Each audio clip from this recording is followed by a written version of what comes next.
When the gates to other dimensions opened, Earth burned under swarms of alien beasts and twisted humanoids. Betrayed by his own allies and left to die, Li Yi touched the brink of oblivion, and the darkness answered. From his shadow rose a power that devours metal, flesh, and souls. Every death feeds him. Every enemy strengthens the swarm. In a world drowned in monsters, one man's vengeance walks in shadow. Can a man consumed by shadows still claim humanity?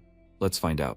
Li Yi's story is quite complicated. They used beasts to kill his parents, told him to take a loan from a loan shark, forced him to work in the mines, and tried to kill him the same way they did to his parents. And so he wondered, is he destined to die quietly, like some ant? But why? Why are these idiots controlling his life and death? He just wants revenge. He wants to get back everything that was taken from him. Then the Dark Shadow system activated, and he decided to exterminate the trash and monsters who killed his family and drag them all to hell. Ants crushed in the mud are monsters, most capable of gnawing their way to the throne, and he made his way to it. It all started when the loan sharks came to him after his parents' death, so that he would now pay off their debt. Then MC exclaimed that his parents died working for them. They should be the ones paying him compensation. When he was working in the mine, one of his colleagues exclaimed that if he had awakened, then they had some hope. Even if 1 in 1,000 awakens, someone has to take the risk. Li Yi didn't understand why he should be the one to take the risk. Why don't they try it themselves? They are afraid of dying, and he has to suffer from this? And now bleeding, he wondered this question. Why him? Why must he endure all this? The humanoid who was pursuing him pierced his body with its hand,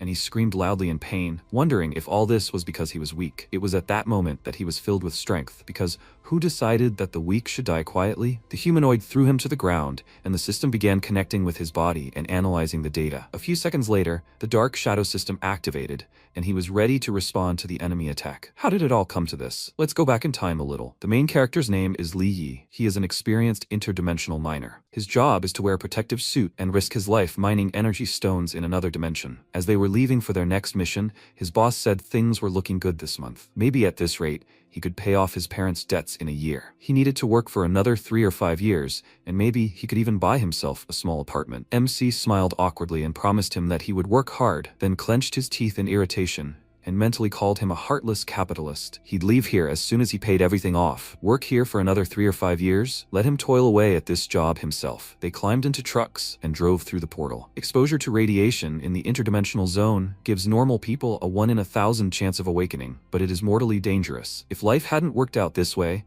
who would agree to wear this suit and work in another world? As they were heading to their destination, his colleagues started discussing him. One of them turned to his friend and asked, was this him he was talking about? A guy whose parents died in an accident 3 years ago. Not only did he not receive compensation, but he was also deeply in debt. His friend confirmed this and said that NG Corporation claimed that his parents caused $1 million in damages. He felt so sorry for this poor guy. His colleague asked discontentedly, why did he feel sorry for him? He thought he was just a weakling. If he were in his place, he would fight to the death for this corporation to repay him for everything. His friend said that he thought he wanted them to pay for it with their lives, and he asked in response, is he an idiot? What's the point of paying blood for blood? It's better to get some money. Li Yi heard them perfectly well. He gritted his teeth in displeasure and thought, they called him a weakling? Sometimes a person becomes weak not by his own will, but because this society, this world, everyone has gone crazy. The truck stopped at the entrance to the mine. Their boss said it was time to start work, but as soon as they wanted to go inside, the ground shook. The guy exclaimed in fear. Was it a cave-in? His colleague exclaimed, some kind of small earthquake. Why was he yelling so much? The man got worried, because he had never heard of earthquakes in other dimensions, and his friend agreed with him. He works in many zones and has never seen anything like this. The man became worried. Maybe there are monsters there? Because of his words, the others also began to get nervous,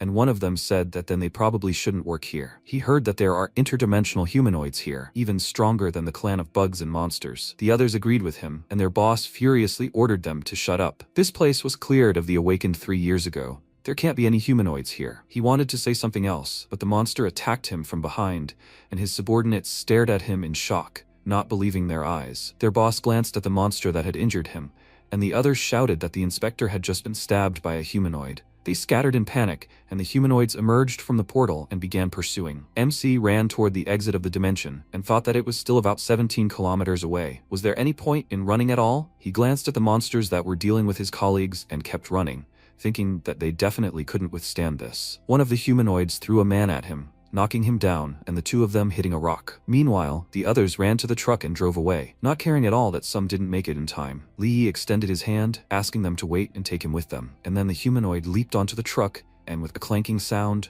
ripped through the roof with its sharp claws. He pulled out 2 miners and ran to the side, and the truck fell and burst into flames. The remaining miners began to climb out of the truck, and the humanoids, noticing this, immediately rushed towards them. MC, meanwhile, remained in place and watched everything from the side, and then the truck exploded and the humanoids were thrown aside. Lee shielded his face from the heat that hit him and watched as the humanoids immediately burst into bright flames and began screaming loudly. He immediately realized that their weakness was fire, and, glancing at the torches behind him, decided to try to attack them. But before he could take a step, a monster pounced on him from the right. Before he could strike, he lunged for the torch and grabbed it, then immediately turned around and began waving it, scaring the monsters away. The humanoids didn't dare approach him, and he only confirmed his guess, after which he told his colleagues that these creatures were afraid of fire. 10 years ago, mysterious gates suddenly appeared all over the world.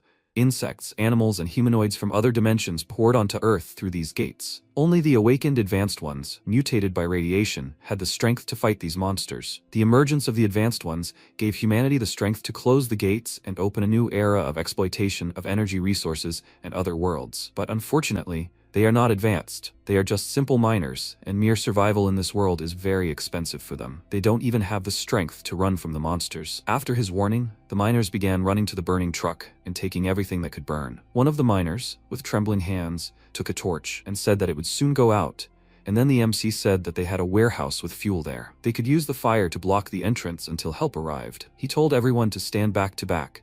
They needed to form a semicircle and slowly retreat towards the mine. They all followed his order and began to slowly approach the entrance of the mine, where the barrels of fuel were standing. As soon as they approached it, Lee turned around and told his colleagues to quickly pour fuel onto the entrance. They knocked over the barrels, and as soon as the fuel spilled to the feet of the humanoids, they threw down the torches, and the fire immediately flared up upon contact with the liquid and burned one of the monsters. They ran into the cave, and the man, putting his hand on Lee's shoulder, thanked him. If it weren't for him, everyone here would be dead. His colleague agreed with him and said that if he needed anything, he should just say so. He would definitely help him. MC didn't answer them. His attention was drawn to a huge statue standing in the back of a truck. The miners also glanced at it and said that they found it a long time ago in the mine. Inspector Wong probably wanted to take it away and sell it on the black market. That's why it was here. Lee noted that, judging by its appearance, the statue had been here for years, and in the meantime, they were contacted by radio and a man said that they were attacked by humanoids and they urgently needed help. They were told in response that help would arrive only in 2 hours and advised them to take care of their own safety. The man, hearing this, asked in shock, "Can't they arrive earlier?" But no one else answered him. Only static came from the radio. The miners became worried and one of them asked what they were going to do now. His suit only had energy left for an hour and a half. His colleague said the same thing happened to him. He couldn't die. His wife and child were waiting for him at home. Another miner cursed and suggested they leave themselves. Even if just one of them got out, it would be better than them all dying here. Meanwhile, MC glanced at his wrist. His suit was currently charged at 61%, which was low. He hoped that help would arrive sooner, after which one of the miners drew attention to himself and said that their suits wouldn't last until help arrived, and someone would have to sacrifice themselves, like the elderly or orphans. He and 2 other men armed themselves with shovels and threateningly walked toward the others, after which he pointed at Li Yi and said that in their world, he was attached to nothing, and besides, he was deep in debt. Life for him was nothing but torment. Let him give him the charge of his suit. MC clenched his teeth in rage, after which the man hit him on the arm with a stick and exclaimed, "He still dares to snap back?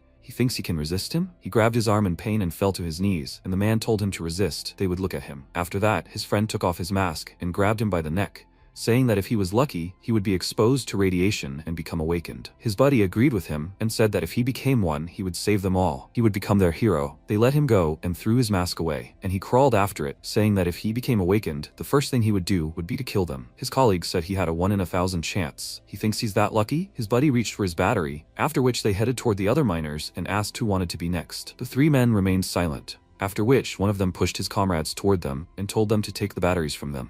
After that, he ran to the truck, and the miners rushed after him. Realizing that he wanted to leave without them, they ordered him to stop. And he, meanwhile, got into the driver's seat and exclaimed that if they were to die, then only together. After that, he accelerated, causing the statue to fall to the ground with a crash, and then drove to the exit, and one of the miners shouted to the others to stop him. If he breaks through the fire, it will be the end for them. But they did not have time. He drove through the fire, and the humanoids ran into the cave, and Li, meanwhile, looked at the statue that fell in front of him and asked, "Is he laughing?" Seeing a wide smile on the statue's face, he exclaimed, "Is even this statue mocking him?" Immediately after that, a humanoid appeared in front of him, crushed the head of the statue and extended a bloody hand to him, and he looked up and wondered, why did he have to endure all this? The humanoid grabbed his head, and with its other hand pierced his body, and he thought, is it all because he is weak? Many voices appeared in his head, telling him to leave. His parents are dead, so he should not think that they, his poor relatives, will raise him. His parents' death doesn't concern him at all. If he can't pay the rent, then let him leave. Just because his parents died doesn't mean he doesn't have to pay them. He remembered how the people from the corporation came to him,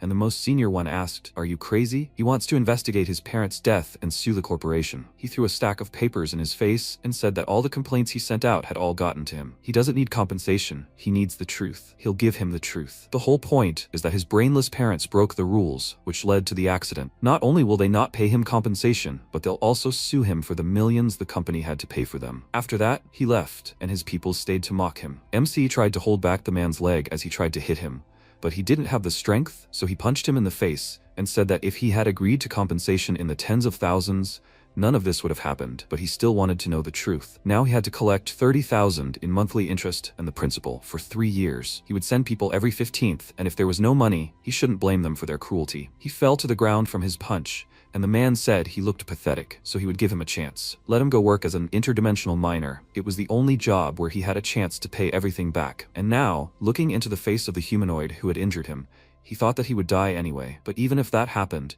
he wouldn't make things easier. He sank his teeth into the monster's shoulder and wondered, what if he was weak? Who decided that the weak should die quietly? Feeling the pain, the humanoid immediately threw him away, and he, falling to the ground, mentally noted that he smelled so bad, it was simply disgusting. Then the creature that was imprisoned in the statue appeared. The shadow looked at him mockingly and said that he thought he had gained some kind of powers, but it turned out that this was just meaningless torment before death. Li responded that at least he bit him. And what did he do? He was just a useless statue that the monster smashed to pieces. He answered him that now he was the only one who could help him. He just needed to be obedient and give him his body. He shouted that he was not interested. He would rather die than let someone control his body, especially an idiot like him. The shadow laughed at him and asked if he would rather die than obey him. But did he really think he had the right to refuse? The humanoid wanted to crush Li Yi, but at that moment, the dark shadow system activated and streams of dark energy began to emanate from its body. They moved to the monster, wrapped around its entire body and forced it to bow its head, and the shadow took control of Li Yi's body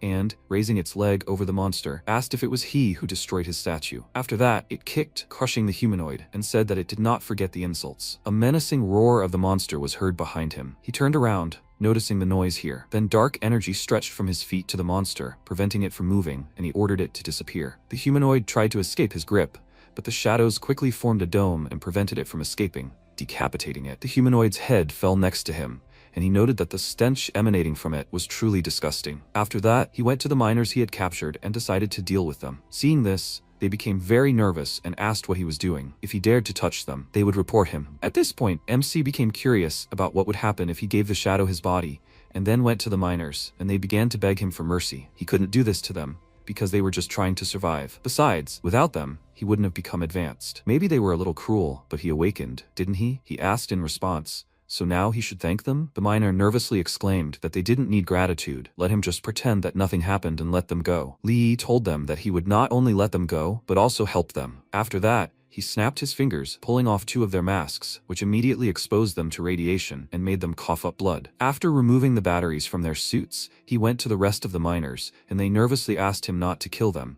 since they hadn't done anything to him. Since they really hadn't done anything to him, he decided to help them and handed over the batteries, after which the shadow advised him to save his unnecessary pity, since it would only kill him. It exited his body, and he, heading for the exit, told him to shut up, since he didn't need his instructions. The shadow said that he would see if he remained as strong when he was on the verge of death. As soon as MC exited the mine, he saw many humanoids approaching him and said that he didn't expect so many of them to gather near the cave. The shadow demanded that he give up his body or fight this trash himself, but Li wasn't going to do that and prepared to face the monsters. The shadow noticed that his legs were already shaking just from the sight of this rabble. Let him think carefully. Without his strength, he was nothing. Pulling himself together, he jumped high into the air, dodging the humanoid's attack, and shouted that he had said he didn't need his instructions. After that, he dodged another attack from the monster and thought how easy it was for him. The humanoid swung its hand, delivering a blow that he blocked, but he didn't expect another monster to attack him from behind. He noticed it and reacted quickly, jumping to the side,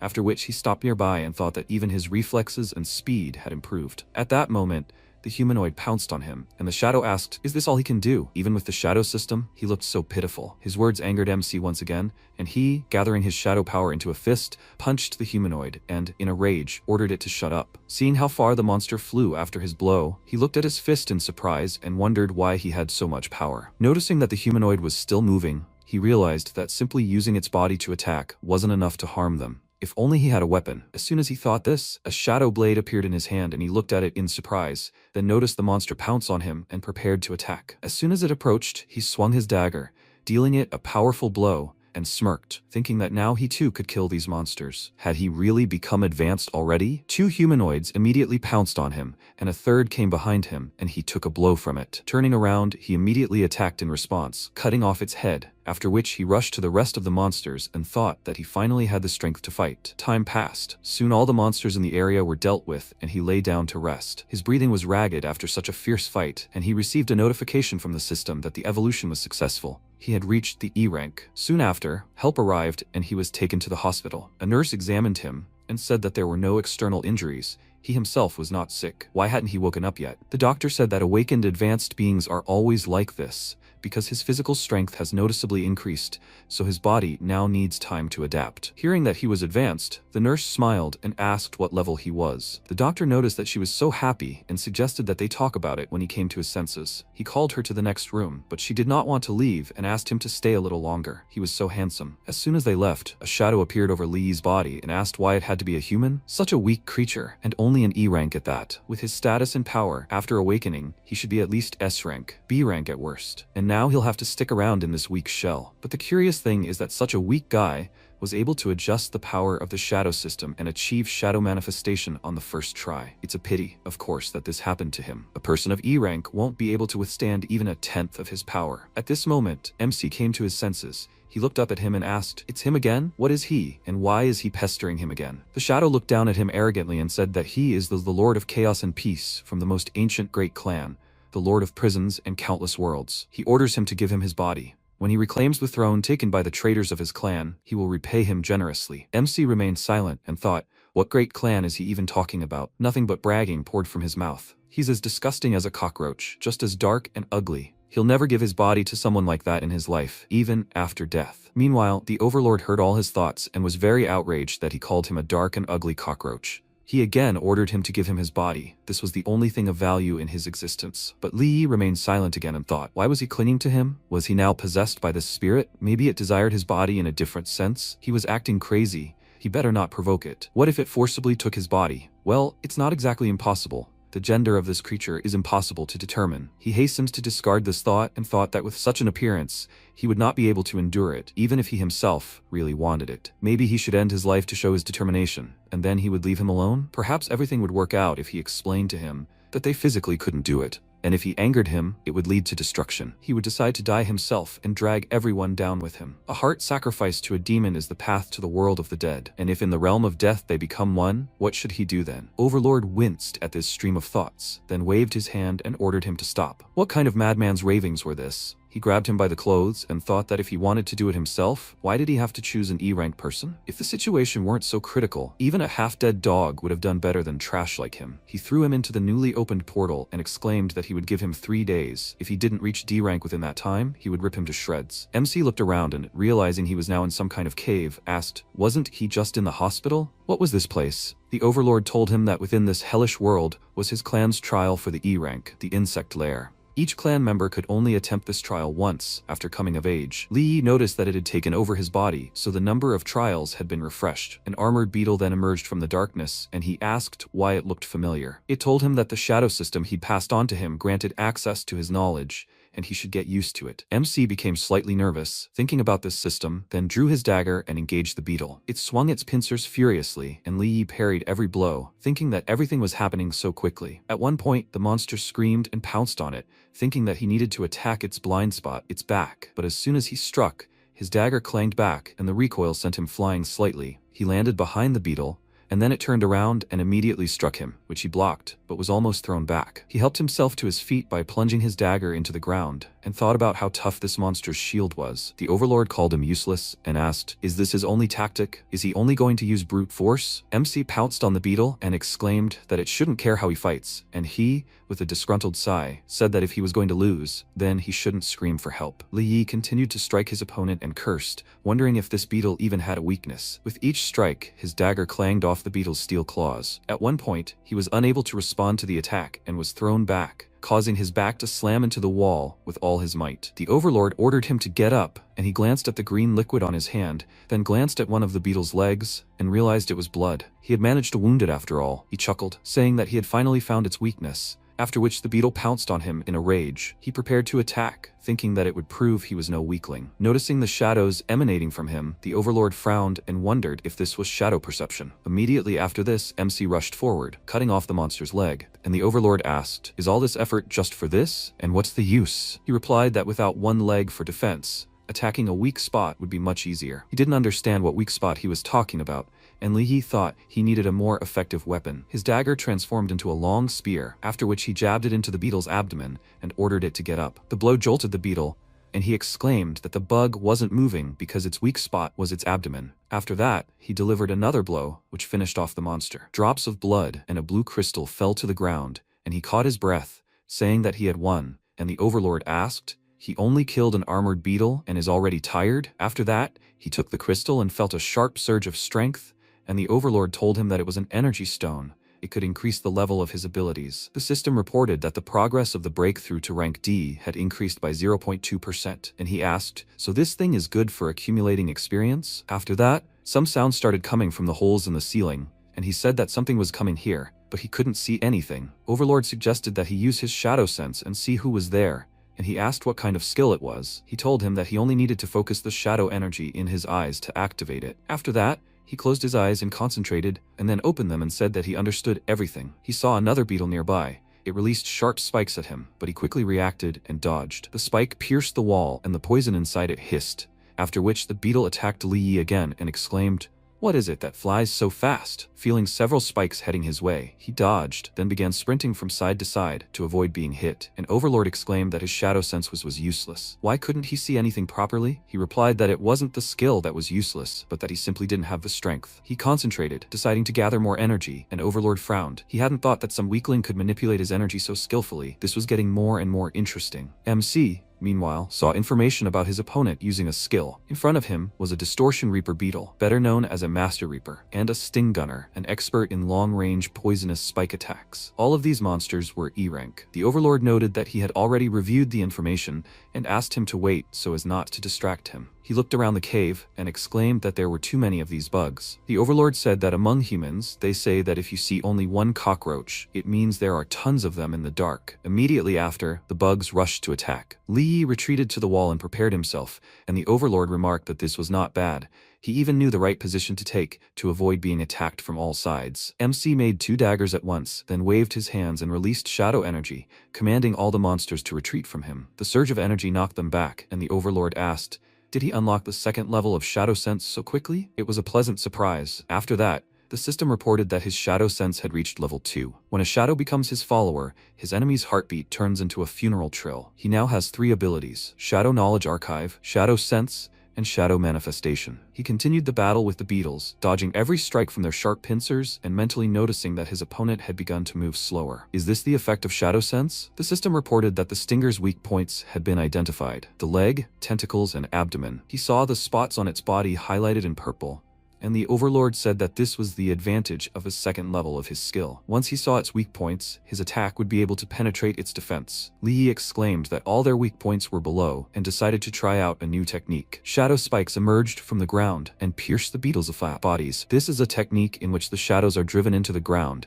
then rush upward, causing damage along the perimeter. After killing several beetles, he obtained 3 crystals, and his progress towards D rank increased to 2.7%. He thought, does that mean each kill only gives 0.7%? Since he'd figured out their weak points, finishing them off quickly wouldn't be difficult. He decided to finish them all off at once and rushed forward, easily striking their weak points. He didn't expect that level 2 Shadow Sense would improve the accuracy of his attacks so much. Meanwhile, his progress reached 5.3%. At one point, a beetle lunged at him. He instinctively leaned back, not understanding what had just happened. Overlord remarked that his reflexes were fast, but it was a pity his brain couldn't keep up. MC glanced at the monster flying above him and saw that it was a Distortion Reaper beetle. He used Shadow Manifestation and transformed his weapon into a lasso, then swung it and grabbed the beetle. Pulling it closer to him, he chopped off its head, and the system reported that it had identified the Reaper beetle's weak points. The femur, the point located between the pelvis and shin. He only needed to entangle it to restrict its movement. The remaining monsters didn't stand still and decided to attack him.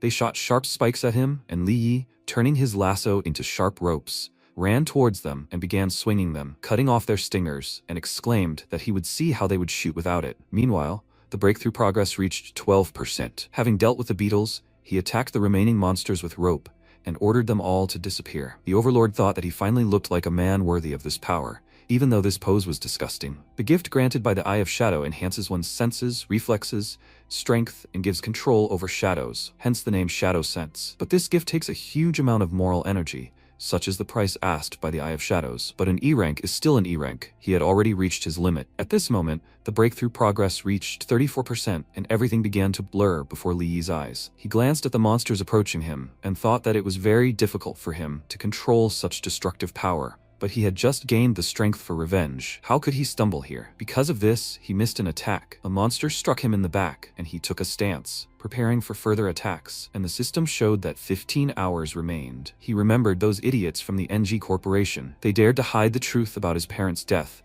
and shamelessly forced him to become a miner to pay off all his debts. He rushed to the attack, raising his breakthrough progress to 50%, and thought, was this all because he was an ordinary person? But now he had the power to change everything, and he will not give up. He will take revenge and drag those arrogant idiots to hell. He will force them to kneel and repent at the graves of his parents. In all the time he was struggling with these thoughts, about 15 hours had passed, and a huge pile of monster bodies had already accumulated under his feet. The breakthrough progress had reached 95%. The remaining time was 2 minutes. Overlord frowned and thought that human malice combined so well with the Dark Shadow system, it even fueled the shadow energy. He said that time was running out. He better hurry. The monsters continued to arrive, and Li Yi continued to kill them. The system reported that 15 seconds remained, and the breakthrough progress was at 97%. When 11 seconds remained, the progress was already almost 98. With 7 seconds left, he concentrated, and Overlord asked, does he want to release all the shadow energy at once? Isn't he afraid that his entire body will just explode? He told him that there was only a little time left to go further. The main thing was to become stronger, and for this, he was ready to sacrifice everything. When 2 seconds remained, he pounced on the horde of monsters heading towards him, and a bright purple trail stretched behind his dagger, and a system window appeared, indicating that his progress toward D-rank breakthrough was 100%. He had achieved D-rank. Qingchen noted, as Li Yi breathed heavily, that it had taken him a great deal of effort, but he could now call him a little D. The protagonist looked around and asked, is this really a weapon? He explained that this swarm used to be a testing ground for his people. This dagger, by human standards, is an A-rank weapon. MC raised the weapon with both hands and asked, is this really a dagger? Isn't this a great sword? Are they all giants? Qingchen said, crossing his arms, that compared to his shadow powers, this weapon was just a toy. Lu used his abilities to collect the weapons from the battlefield and said he disagreed with him. He asked, can they be used for other purposes? The protagonist remarked that it could be sold. However, only an advanced D rank can sell equipment, so they head to the registration hall. After a while, the protagonist shouted in shock, why an E rank?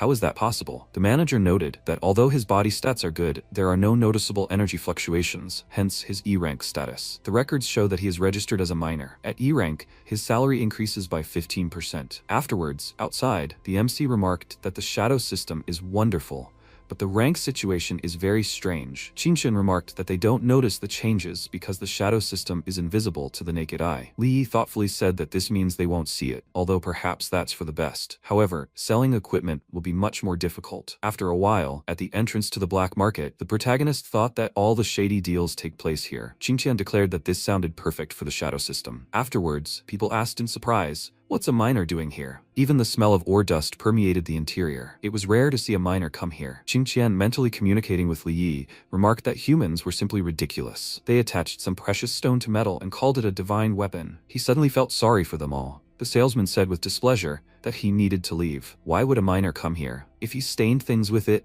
he wouldn't be able to compensate for it in 100 years of work. The protagonist asked, crossing his arms, "Is this how they treat customers?" He pointedly covered his nose with his fingers and asked if he could really be called a customer. He should look at himself from the outside. He was poor and shabby. What could he possibly afford here? The MC pulled out a weapon and declared that he didn't even like their merchandise. He should bring an appraiser, and they would see how much this dagger would fetch. Suddenly, Su Qing, an ordinary person, pointed out that he was a D-ranker. Why did he bring her to such a terrible place? D-rank Zhou Huo only chuckled. The salesman happily asked, politely addressing Huo, if he really brought a good item for sale. Huo said he had obtained an excellent dagger from the Gate of Other Worlds. He planned to sell it to buy his girlfriend a vehicle. He noted with astonishment that it was a wind howl sword. This weapon increases attack power. This is an excellent item for a D-rank. Li Yi addressed the girl by name, and she looked at him in astonishment, recalling the past. Qing irritably declared that his useless parents were no longer there. Didn't he receive millions in compensation? He should look at himself. He has no money and is completely in debt. A poor loser like him should better not associate with her. He is wasting her time. At this moment, Huo asked if she really knew him. She nervously asked if she could know some miner. Perhaps he was just a fan? He's probably just a fan. She streams, and people always recognize her. He asked irritably. Was he seriously addressing her by name? The standards of this place have gotten worse. Who let such trash in here? Aren't they worried it will lower the class of their establishment? The garbage collectors are down the street. Huo swung his weapon and gritted his teeth, saying that he should take his trash and go there while they're open. There was a clang of metal, and he asked in shock, holding a broken sword in his hands, "How was this possible?" The protagonist said with a grin that the trash was his sword. Qing screamed, "How could this be? Didn't he say this sword could cut through iron and its price was very high?" Huo muttered through his teeth, enraged that this was impossible. Then he rushed forward, using his abilities, and shouted, "This trash wants to die!" The protagonist, dodging the blow, thought that the opponent's movements were very slow. Huo furiously shouted, spinning around sharply. He had good reflexes, but how could he dodge something like that? MC calmly dodged the series of blows and thought that these blows were much weaker than those dealt by the swarm of insects. He thought through clenched teeth. Wasn't this guy a miner who wasn't even an E rank? Why couldn't he, the D ranker, hit him? Huo shouted, while Liu was using his abilities, that the miners needed to return to the hole they came from. The protagonist asked with a grin, "So, do dogs also need to return to where they came from?" After the protagonist dealt a strong blow to his opponent, Qing cried out in concern, running up to him. MC chuckled and declared that Huo seemed to like being called a dog. Huo furiously shouted, calling him trash. Is he tired of living? Suddenly, Wang Defa, a D-ranker, shouted that they should stop right now. He shouted in surprise. Could it really be the boss? Defa told Huo that although he was a long-time customer, picking fights in the store was going too far. Or did he have a different opinion? Qing shouted, pointing her index finger at Liu. This miner had broken Huo's weapon first, which is why he attacked him. He looked at him sternly and wondered, could it really be the miner? Defa asked if the sword in his hand had actually broken Huo's weapon. Liu noted with a smile that Huo had struck first. What was his fault if his weapon had broken? He asked Huo if that was really how it was. Then Defa whispered that his weapon was unusual. Did he agree to play by the old rules? Huo chuckled and whispered that they had an agreement. He would take the money and he would get the goods. He declared that Huo trusted him, and he would solve this problem. Could he see this sword? The protagonist held out the weapon and said he could take it. Defa, dumbfounded, picked up the weapon and thought, is this a sword that weighs over 100 pounds? He held it so easily. So, was he awakened? He had to assess its strength first. He asked where a miner like him got such a powerful weapon. The protagonist asked, since when did the black market require identification and source information? Defa remarked that he was simply curious. If he didn't want to share this information, that was fine. MC wondered if he was really trying to find out about him. Li Yi said he had no secrets. He found it while digging. He thought with a chuckle that, as expected, he was a low-class miner. Defa noted that the sword was strong, but it had no enchantments or attributes. The price of this weapon was a maximum of $100.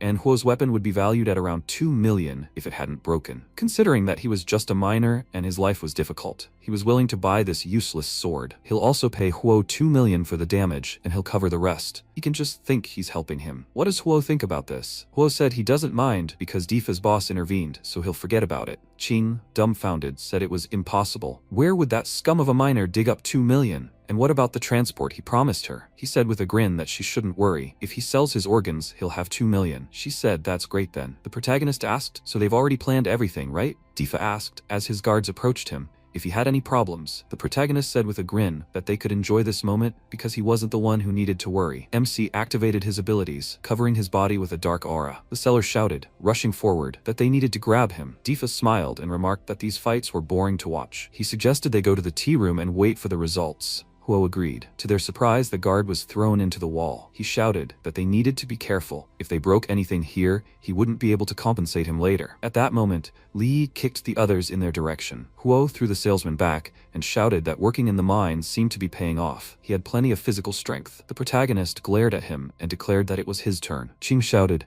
"Since when did the miner have such fighting skills?" He gritted his teeth and used his abilities to declare that he recognized him. With such power, he could easily destroy several losers. However, he's still weak against D rank. At the last moment, the protagonist punched his opponent in the face, sending him flying. Huo screamed furiously, concentrating energy in his hand. Even his father hadn't hit him, yet he dared to punch him in the face. He screamed, using his abilities, that he would definitely die. MC blocked the enemy's blow, and Huo screamed in surprise. What was that? It was like an invisible wall in front of him. Li retorted, calling him an idiot. If his father hadn't raised him, he would personally train him. He fearfully said that he shouldn't go near him. Qing screamed at Huo, "Isn't he an advanced D rank? Why was he having trouble defeating a mere minor?" The protagonist used shadow manifestation, Spider Shadow, to pin the opponent in place. She screamed in fear. "What's going on?" Huo asked. "So he's not just a minor, he's awakened. Could he really be a C rank or maybe even a B rank?" The protagonist spread his arms and noted that the guild had decided he was an E rank minor. He shouted that he didn't believe it. After MC raised his hand to strike, Huo shouted through clenched teeth that he was asking him to stop. He was part of an organization, the Black Panther. If he touched him, it would mean he had declared war on that organization. Li asked, his expression changing. Could it really be about the loan sharks, the Black Panther? The protagonist shouted, hitting him with his fist. So does that mean he's really part of that organization? Qing screamed in fear as the protagonist kicked the opponent into the wall. The protagonist declared with a furious glare that he hated loan sharks the most. Suddenly, Dafa shouted, about to strike him from behind, that he must die. MC activated his dark aura and shouted, stopping his attack, that he better not interfere. Huo shouted in fear, saying it was a misunderstanding. He has 100,000. He's offering him friendship. They need to forget about what happened today. Li Yi asked menacingly, so one punch to his face is only worth a few thousand? He shouted that he was offering him 500,000,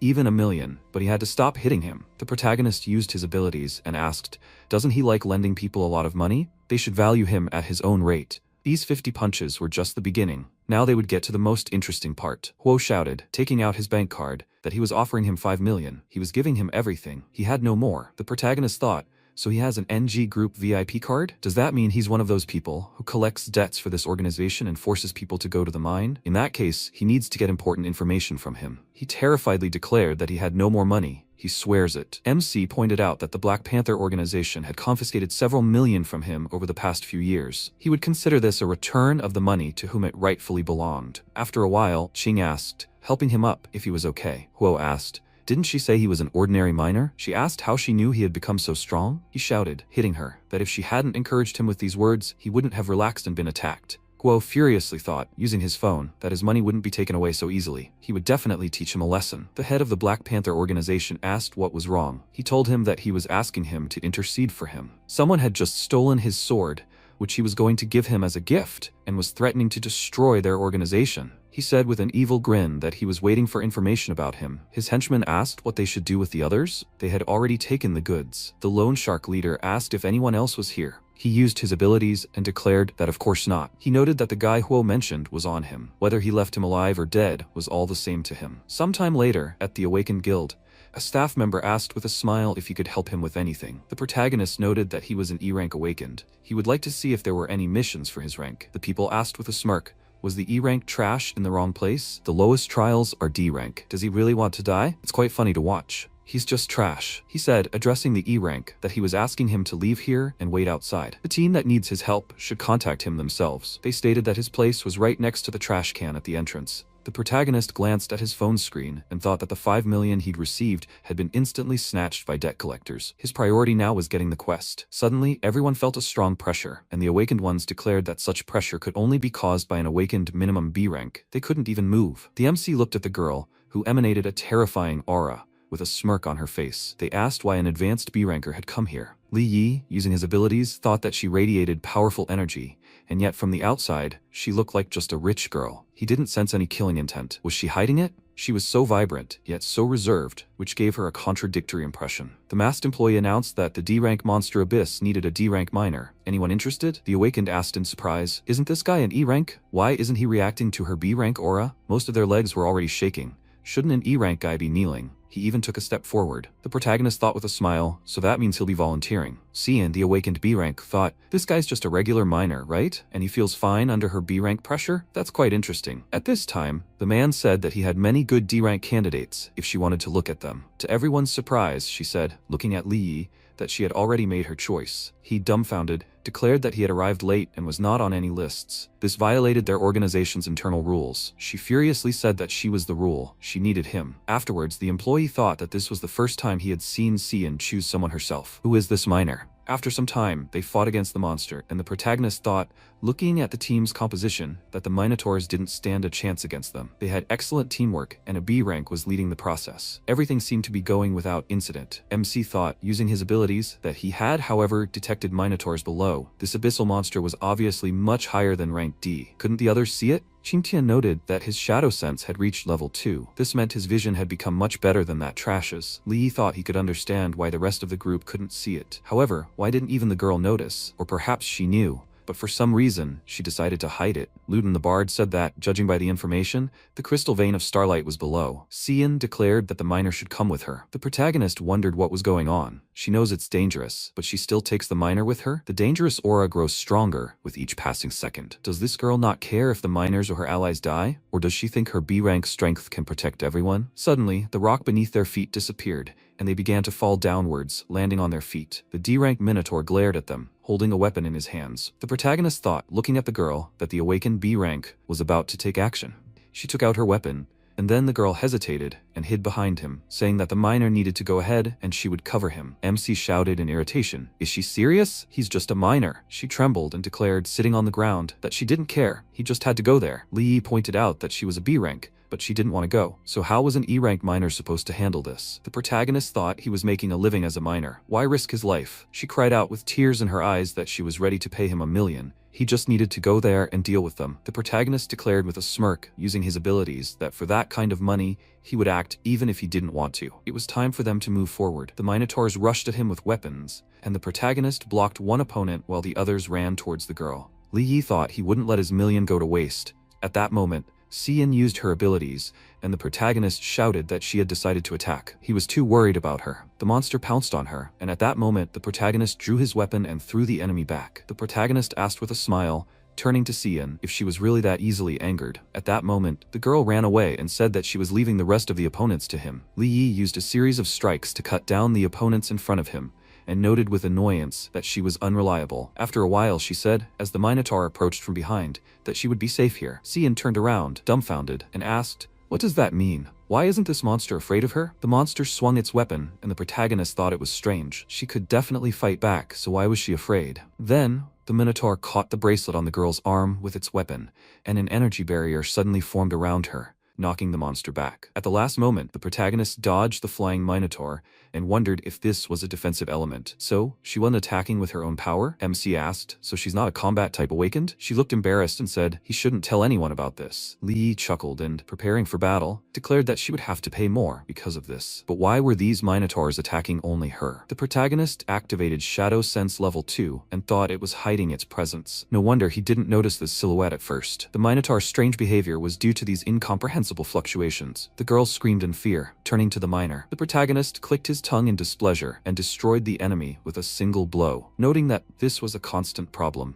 MC thought this was bad. More and more Minotaurs were gathering here. He can't use AoE skills because there is a chance to harm Cian. If they didn't get out soon, he would definitely exhaust all his strength. If the enemy was targeting Cian, he would use it against them and surrender her. Li stated after stopping the monsters with his ability that her defensive elements were already exhausted. She wasn't a combat awakened, so she needed to be careful not to be ambushed. She cried out with embarrassment, "Why say this so loudly?" At that moment, the unknown opponent chuckled, thinking that only a simple miner had almost ruined his plan. She wasn't a combat awakened without protection. He would personally destroy her. He raised his dagger to strike and thought that she could blame her ungrateful father. Unexpectedly, the protagonist dealt a critical hit to his opponent and saved the girl from a blade strike. Looking at Bard, the protagonist noticed that he was using infrasound to control the minotaurs and attack her. She screamed at Luden, asking if it really was him. Luden, a D-rank control type, chuckled and said he really had lost to the miner. That was reckless of him. He used his abilities and declared that it was too early for him to think he had already won. He wanted to show him how terrifying control abilities could be. MC noticed with irritation that he had a C-rank aura. Cian said with horror that Luden was feeding on the monster's life energy. Where did the lava come from? Perhaps he was turning into a C-rank lava minotaur? Lee asked with a smile. So, he'd upgraded his powers from D-rank to C-rank? The protagonist, preparing for battle, thought that such an advantage could be considered cheating. Even he felt worthless. The C-rank monster roared furiously and was about to attack the two awakened D-ranks. The protagonist used his abilities to defend against the opponent's attack. Then, looking at the gap in the barrier, MC thought, so, a C-rank is this strong? They both couldn't handle this monster. She worriedly said that he was injured. The C-rank lava minotaur prepared to deliver a crushing blow, but Li Yi grabbed the girl's arm and shouted, running away from the opponent, that she needed to hold on tightly. The monster, bound by shadows, asked why it couldn't move. She asked if it had control skills too. The protagonist noted that he couldn't hold it for long. She needed to run while she could. She needed to listen to him. When she reached the labyrinth, she just needed to run forward as far as she could. Cian asked if he wouldn't run with her. The protagonist declared that he needed to delay the enemy to buy her time to escape. She needed to hide well. He'd find her soon. The MC thought with a smile, she's $1 million investment after all. The C-rank lava minotaur looked around and said that this was bad. Where were they going? Lee asked if he was looking for someone. He shouted, rushing at him, where is Cian now? A thunderous blow was heard, and the protagonist, dodging, declared that he needed to find out for himself. The protagonist struck the opponent's leg with his weapon, after which the MC was dumbfounded, thinking he couldn't damage him. The monster declared, calling him an idiot for trying to damage a rock with his weapon. Lee dodged the enemy's strike and thought that it would be difficult to dodge so much lava. First, he'll lure the enemy into the open. He shouted that he was running like a rat. Is that all he can do? The protagonist thought, using his shadow eye, that no matter how strong the opponent was, he had to have a weak spot. The monster shouted that once he killed him, he would go after Cian. He had to die as soon as possible. The protagonist thought, seeing the purple haze, that he'd found it. MC prepared to strike, and he asked, raising his fist to strike, does he really think he doesn't know what he's thinking? Before absolute strength, any petty tricks are useless. Then, Li Yi gritted his teeth and thought that his strength was terrifying. So this is C-rank? The monster shouted as he rushed forward,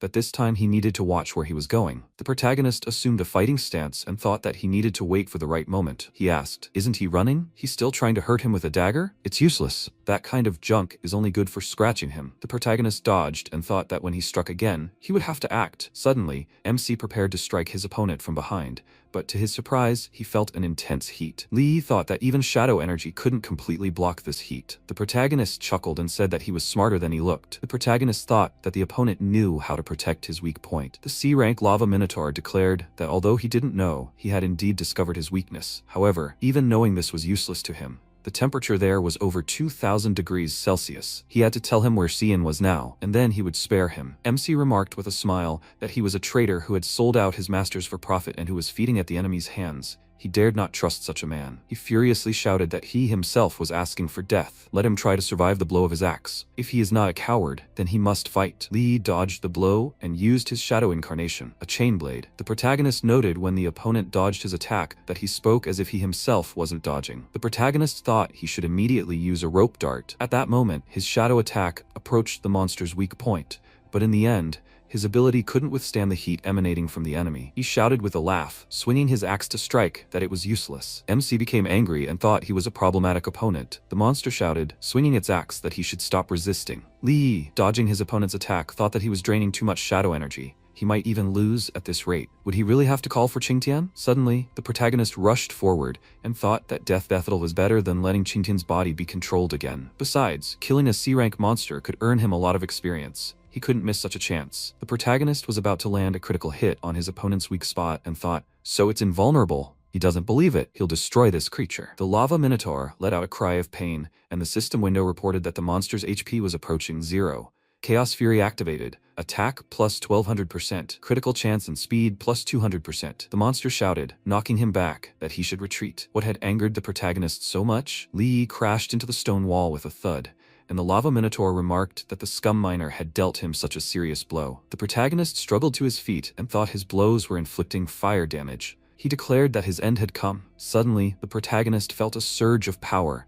and wondered what was going on. The shadow energy had become much more powerful, as if it were overflowing from within his body. Qingqian noted that such power had always been within him. It was just that his body, not tempered by heat, was unable to release it. Due to a fluke, he had unlocked a new form of shadow energy. MC said, raising his hand, that the shadow energy was healing his wounds. A system window appeared, informing that the shadow enhancement had awakened. Initial level. He said that this wasn't just a simple healing. The C-rank lava minotaur thought, this can't be. How can he recover so quickly? And the aura emanating from him is much more frightening. He couldn't give him time to recover. He needed to finish him off. Li dodged the enemy's attack, and his opponent thought, this guy can keep up with his speed. Was that really a threefold increase? It couldn't be. Was he really just an E rank? He furiously shouted that he would fill the area with lava. He wants to see what he'll do when he has nowhere to run. Let the magma incinerate him to ashes. After a while, the protagonist asked with a grin, so this is a shadow enhancement? The protagonist thought the initial level was already capable of something like this. He wondered what the maximum level would be. MC chuckled, claiming his attacks lacked heat. The monster cried out in confusion that this couldn't be true. Li remarked that he had recently dealt him a good blow. However, now it was his turn to attack. The protagonist flew towards the enemy and screamed. He confidently raised his weapon. MC dealt multiple blows to the enemy and landed on the ground. The system window notified that this was a shadow enhancement. Defense, strength, and speed were increased by 200%. The Minotaur gritted his teeth in pain and thought it was his arm. He swung his arm angrily and called the protagonist a freak. Li instantly crossed blades, preparing to attack the enemy. The protagonist, swinging his weapons, flew to the side and wondered if charged strikes from a distance also worked with the enhancement. The Minotaur enveloped his hands in flames and snorted. He threw his head back in fury and screamed that as long as there was magma, he would regenerate infinitely. MC's attacks had very little effect. Li tensed and asked, is it really infinite regeneration? That was doubtful. The enemy's energy was noticeably weakening. The Minotaur quickly raised his swords and yelled at the protagonist to try again. MC rushed towards the enemy with great speed. The Minotaur roared decisively at the protagonist to do it again. He looked at his unarmed hands in bewilderment and asked how this happened. Li raised his blade and noticed that the enemy's energy was at its limit. He ordered the enemy to surrender. The Minotaur yelled in fear that they were not enemies. Why would they need a mortal fight? The protagonist disagreed and clarified that Xian had paid for her safety. The Minotaur shouted with great fear that money was no problem. He asked to give him Xian, and upon returning to Rongcheng, he would give MC even more. Li Yi used his ability and asked if the enemy would change his mind, or would the enemy set him on him, and he would lose his life. The Minotaur raised his hands and yelled that this was not so. Does he really look like a vile oathbreaker? MC smirked and noted that his opponent reminded him of him. To betray such a traitor as the Minotaur into the hands of Xiaoshang, Xian's father, Li thinks that Xiaoshang is very interested in those who harmed his daughter, saved Xiaoshang's daughter, exposed the traitor. This will earn him personal gratitude from the leader of the 3rd Street Logmen. This is worth much more than 5 million. The Minotaur thought that in the hands of Xiaoshang, life would be more painful than death, and the organization will not spare his family. He quickly picked up the shard and yelled at the protagonist not to say goodbye to it. Qingqian shouted, where did the Minotaur get the shard of the gate of another prison? If the shard is destroyed,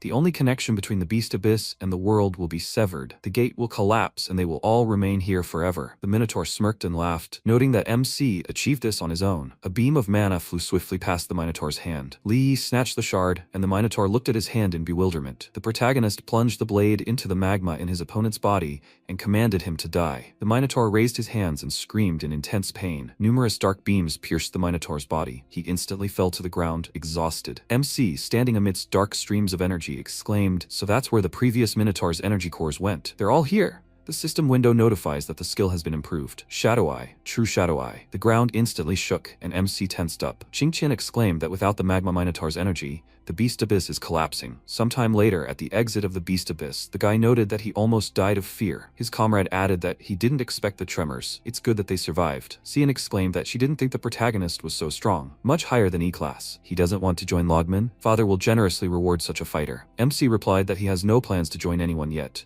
As for his abilities, he asks to keep it a secret. Xian asked him to think about it carefully and, holding out the card, noted that here was money. Li Yi took the card and thanked her. He instantly raised the sword and asked, "Will her logman accept this?" Xian noted that it had 0 energy, but the material was unusual. She would take it for appraisal. The protagonist will receive whatever they say, not a penny less. MC, smiling, moved aside and exclaimed that they had a deal. He was waiting for news. Li Yi thought that Xian seemed to understand weapons. There will be no problem selling all this junk. After some time, MC thought that if she was one of those merchants, Zhou Ting or Old Man Wang, the money was already his. The protagonist had made the right choice. Li Yi looked at the fragment of the gate of another prison and asked, "What is this thing? Is it so important?" Qingqian said that only the protagonist collects enough fragments, and he will elevate MC to S class and above. He thought that the fragments of the gate of another prison were here again. Are those freaks still active? We need to speed up the recovery. This guy is the key. In the coming days, when we will have to fight those who are beyond human comprehension. Should I tell this fool now? No, it's too early. The Overlord will only instill fear. It is better to first strengthen the protagonist. Sometime later, in the NG Corporation, in the E-Class Giddy Zone, it is closed due to an accident at the mine. The protagonist noticed that there was 1 B rank and 3 C rank guards. MC thought they had posted advanced guards. Li Yi clarified that it was as it was. With his strength, the truth would never be revealed. Qingqian exclaimed that this meant nothing.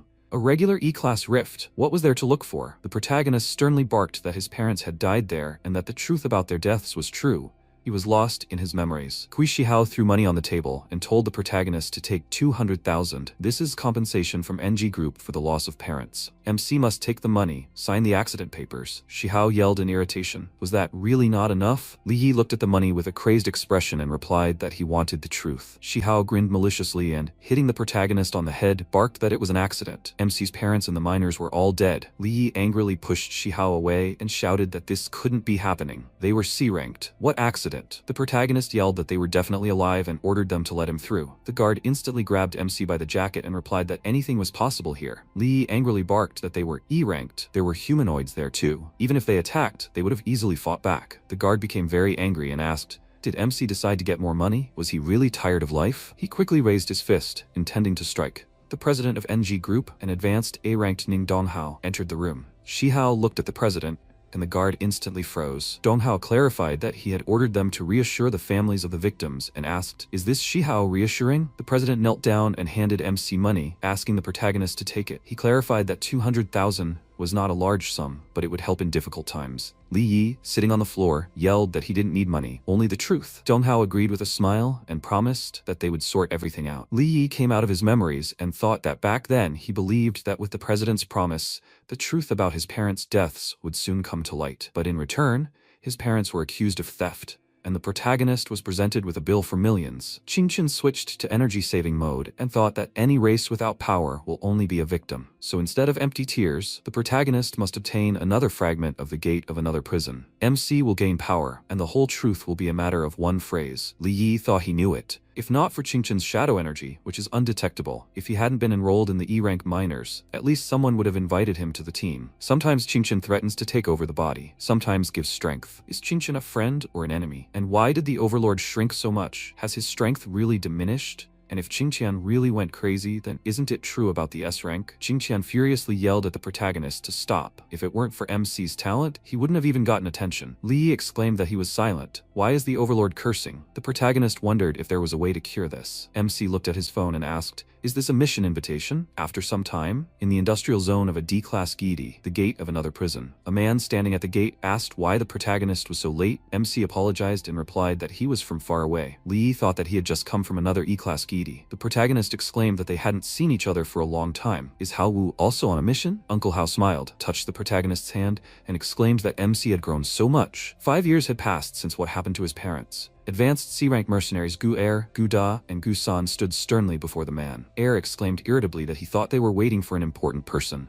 But here was a minor freak. The man smiled tensely and, after apologizing, said that the task was related to ore mining. They didn't dare disturb the advanced ones. Er pointed at him and exclaimed that they needed to stop talking and get straight to the point. The man said that the rift was a D-class Gidi. The goal was to find Xuanbing ore and extract 60 kilograms of samples. The protagonist thought about it. A D-class Gidi and 4 C ranks? That's too much. Judging by their evil aura, they're freaks. And MC senses another C-rank in Guidi. An advanced C-rank mercenary, Heizi stands apart from the other mercenaries. At the same time, the second leader of the Black Panther gang, Shui Bao, looked at his phone at what was happening near the portal, and noticed that all the toys were assembled. He raised his hand with a crazy smile and exclaimed that the hunt was open. After some time, Hao Wu asked if the protagonist needed a protective suit. MC, holding his hands in his pockets, disagreed and replied that he was now advanced and could handle it. San grinned and clarified, "An advanced minor? That's a huge rarity." Er smiled and asked the third to be gentler. After all, the protagonist is the king of the trash heap, right? Hao Wu seriously asked Li not to mess with them. The protagonist asked his uncle not to worry and clarified that he was not like that. MC tensed up, thinking that the vegetation here seemed to have been deliberately trimmed for cover,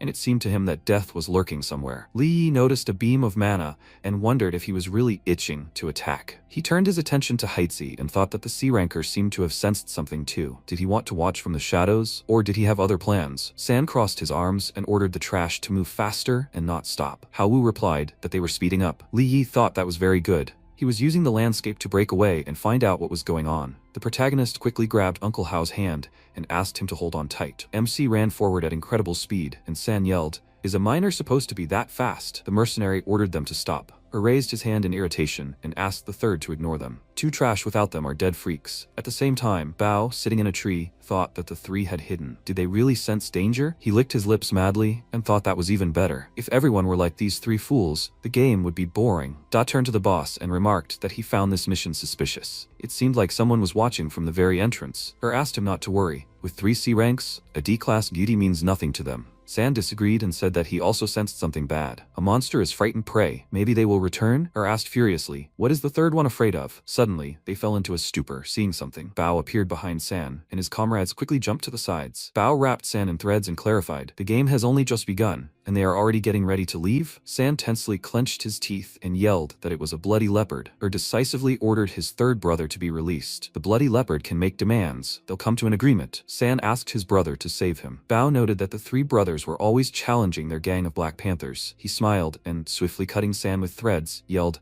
"What's there to negotiate about?" The brothers instantly fell into a stupor at the sight of blood. Da, raising his fist in rage, leaped toward his opponent and yelled that he would kill the bloody leopard. Or anxiously extended his hand toward him and asked the other to stop. The thread instantly wrapped around Da's arm. He froze in place, and Bao exclaimed that Da was beneath his rank. The threads cut Da into pieces, or looked at his dead brother in fear. He quickly ran toward the forest, and Bao, laughing madly, yelled that cool water is the most delicious. After a while, the protagonist, sitting by the fire, invited Uncle Hao to take a break. Uncle Hao asked why MC had broken away from those advanced members. MC asked if Uncle had made any enemies recently. Hao Wu replied that he was a simple miner, so why would he quarrel with people? "What's wrong?" Li confidently exclaimed that this mission was a trap. Someone wanted to bury them all here. Hao Wu asked not to scare him. MC clarified that if Uncle Hao knew anything, it would be better to tell him. Angrily pointed his finger at the protagonist and yelled that Li Yi had immediately understood everything, but had remained silent and had led his brothers to death. The protagonist got up from the log and noted that it turned out the mercenary wasn't completely useless. At least the mercenary had brought the real culprit to light before his death. Angrily asked what the protagonist said. MC, with a terrifying look, brought his fingers to his neck and replied that he had said that the mercenary would soon die. Fearfully raised his hand and touched the threads, asking, "When did this happen?" Bao ominously licked the threads and exclaimed that he didn't think a miner would be interesting. The protagonist activated the truthful shadow eye. Bao landed on the ground, and Hao Wu screamed in fear that it was a bloody leopard. He begged Bao to let them go. They were simple miners and not his enemies. The system window notified that Bao was a C-rank person. His skill was blood webs, high-frequency vibration for a cutting effect, and his attack range was 10 meters. Bao terrifyingly replied that Uncle Hao wasn't his enemy. If not for his uncle's drunken chatter, they wouldn't have known about him. The man who had escaped the net. Hao Wu exclaimed that he wouldn't say a word about that matter. Bao smiled ominously and, raising his hand, remarked that he had always believed in one truth. The protagonist warned Uncle Hao about the attack. Bao pierced Uncle Hao's body with a thread and added that only the dead can keep secrets. MC gritted his teeth in irritation and called the bloody leopard a freak. He instantly appeared in front of Bao, crossing blades. Li Yi swung his weapons, intending to attack. Bao, dodging the attacks, exclaimed that he didn't think a miner could fight. MC didn't defeat that Huo for nothing, but the protagonist is no match for him. Bao delivered a powerful attack and shattered the earth, but Li Yi managed to jump up. He quickly ran towards the protagonist and yelled that if MC wanted to die first, he would. Li Yi activated shadow enhancement. Bao launched an attack, but the protagonist managed to block it. MC, with a wound on his cheek, thought, "Even shadow enhancement can't withstand an enemy's blow?" Bao swiftly waved his hand and MC flew to the side. Li Yi hit a tree and the opponent looked at him. Hao Wu called out to the protagonist, and MC, kneeling, asked his uncle not to come any closer. Li Yi thought that the opponent was stronger in close combat. They needed to change tactics. Bao smiled ominously, and sticking his tongue out of his mouth, asked the protagonist not to rush because they would both die today. MC activated his truthful shadow eye and yelled, "Who's who?" He used his shadow incarnation, a dagger. Bao calmly deflected the daggers with threads and asked, "Is that all?" The protagonist instantly leaped toward him and yelled, "Of course not." Bao smiled and remarked that the miner had quite a few secret weapons. He waved his hand, cutting MC's sword, and added that it was a pity the protagonist was only E rank. The ground cracked under Bao's feet. Hazy emerged from the ground and screamed for the blood to die. He wrapped his arms around the enemy's body, and Bao calmly said that he thought the mercenary would hide in the bushes until the very end. It's a pity that Hazy's skill is also his main flaw. Close combat is his main skill. Hazy asked fearfully, "What does this mean?" Bao raised his hands, commanding the enemy to die, and the threads instantly cut Hazy. The protagonist wondered, how could the enemy eliminate a C rank so quickly? Hao Wu and MC ran towards the forest. Li Yi noted that their strength was too different. They need to run while they have the chance. Bao smirked, covered his eye with his hand, and asked, "Where will they go?" After some time, under the moon, the protagonist, kneeling in front of Uncle Hao, clarified that he would first bandage him and then try to lead him out at night. Uncle Hao asked MC to go alone, saying that he would only drag him back. Li Yi asked what Hao Wu had done. Why did the blood leopard want him dead? Hao Wu replied that it was because he seemed to have learned the truth about the protagonist's parents' deaths. MC barked in horror. Hao Wu said he found out. Li Yi placed his hands on Uncle Hao's shoulders and asked what Uncle Hao knew. He ordered him to speak up. Uncle Hao replied that he hadn't been sure before, but since the blood leopard was sent after him, that meant Shi Hao was involved. Back then, even before the mine accident, the protagonist's father told him that he suspected Shi Hao of conducting dangerous experiments in the mining area. A few days later, the accident occurred, and MC's parents were accused of stealing ore. Li Yi grabbed him by the clothes and yelled, "Why did Hao Wu keep quiet all these years?" Uncle Hao burst into tears and replied that he had failed them. But he's a simple miner. He couldn't lose his job because he has a family. The protagonist let him go and shouted, "Did Hao Wu let his parents die under a false stigma?" Uncle Hao turned his head to the side and said he was very ashamed. He got drunk out of remorse and let it slip, for which he paid. Bao instantly directed the threads towards Uncle Hao. The protagonist tensed up greatly and called out to Uncle Hao. The threads quickly contracted. Hao Wu smiled and asked for forgiveness. Before he died, he asked MC not to blame him. Bao smirked and exclaimed that this is why the protagonist seemed familiar to him. It turns out MC is the son of those two C ranks. He quickly ran towards Li Yi and ordered him to go to his parents. The protagonist replied that this would never happen. They simultaneously struck each other. Multiple wounds appeared on MC's body. Bao raised his hand and asked, "Is it nice to see his flesh being cut into pieces?" Li Yi exclaimed that the enemy's defense wasn't so good. He created a shadow incarnation, a two-handed sword. MC, with blood streaming down his face, thought that when the enemy attacks, his defense is at its weakest. He swiftly struck his opponent, and Bao screamed, "What is this?" Bao slid backwards at incredible speed, raising smoke from his feet. He noted with fury, wound after wound, and he's an angry guy. Li Yi knelt down and wondered if he was already at his limit. Bao smirked and noted that the protagonist was simply lying. The threads approached MC's body. Bao said that if the protagonist weren't rank E, he would have died. He hung Li Yi on the threads and mockingly asked the protagonist to kill him. Did he really just decide to kill him with a look? Bao laughed and exclaimed that he loved it when damned freaks like MC looked at him with such impotent fury. To make the protagonist's gaze even more desperate, he revealed a secret. Hao had only guessed part of the truth. MC's parents didn't die in the avalanche. Bao grinned madly and, licking his lips, screamed that he killed them. That look, the protagonist's father had looked the same way when Bao stabbed MC's mother. He had watched helplessly as he killed her. Li turned to the blood leopard, and Bao, enraged, wondered if his threads had been burned through. The protagonist instantly enveloped his body in terrifying mana and, throwing his threads aside, screamed that the leopard was a freak. He stood on the ground with the shadow of the overlord behind him. MC gritted his teeth ominously and screamed that he would kill his opponent. Qingchen thought that, as expected, hatred had awakened the shadow power in this guy. The system window notified that it had detected a sharp surge of shadow energy. Level adjustment in progress. Adjustment complete. Rank C. Shadow enhancement. First stage. Second stage. Awakening the skill. Shadow step. Allows one to dissolve into the shadows and emerge from any other bound shadow. Bao wondered, such severe injuries and everyone had healed? The protagonist can also heal? He directed the threads towards MC and shouted that prey fighting to the last. That's what's truly interesting. Li smiled calmly and clarified, was it really prey? Under the shadow of the shadow, the leopard is prey. The protagonist used Shadow Step and appeared behind the enemy. Bao wondered why the enemy's strength had suddenly increased so much. He angrily turned his head to the side and noted that the speed was quite good. Bao waved his hand and exclaimed that it was a pity that it still wasn't enough to kill him. MC rose into the sky and, throwing blades at the enemy, ordered Bao to try it out. Bao smirked, stopped the blades with threads, and replied that it wouldn't work on him. The system window notified that Shadow Step, Instant Flash, activates Shadow Step on the thrown weapon to instantly move to it. Li Yi instantly appeared in front of the enemy. He swung his blade and asked, What about this one? Bao stopped the attack with threads and yelled that it didn't matter. The protagonist's toy knives wouldn't penetrate his defense. MC instantly disappeared, and Bao tensed up. Li Yi appeared to the side and clarified, who told the enemy he was aiming for the leopard? The enemy can't attack and defend simultaneously, because the speed of controlling the blood threads lags behind the leopard's reaction speed, and that is the enemy's weakness. Li Yi ran past the enemy with lightning speed, unleashing multiple attacks. Bao coughed up blood and screamed that this couldn't be. He knelt down, pressed his hand to the wound, and asked how he could lose to some miner. The protagonist pointed his weapon at the enemy and ordered him to speak. What really happened back in the mine? Bao angrily ordered MC to leave him alone. Li Yi instantly swung his weapon and chopped off the enemy's arm. Bao screamed in intense pain. MC sternly noted that his patience was running out. Bao clarified, what can you tell him? The protagonist won't change anything anyway? Shihao did all this. Then MC's father caught him experimenting, and to hide the truth, Shihao ordered them to kill the protagonist's parents and stage an accident. The protagonist learned that this was a man from NG Group and got scared. Bao wanted to offer some advice, but Li instantly chopped off his head. The protagonist sternly said that everyone involved in his parents' death would pay for it. Sometime later, at the NG Group headquarters, MC watches Shihao standing in the rain. Qingchen noted that even though Li Yi had now risen to rank C, he must warn him not to interfere intentionally. After all, the protagonist senses the presence of an advanced rank A nearby. MC quickly ran after the car and replied that he knew. The founder of NG Group, Advanced Rank A Donghao, was also in the car. Li Yi asked the overlord not to worry and clarified that he was not so reckless as to attack Shihao right here, and the words of the bloody leopard cannot be trusted without proof. First, the protagonist must find out whether Shihao acted alone or whether the entire NG Group was behind this.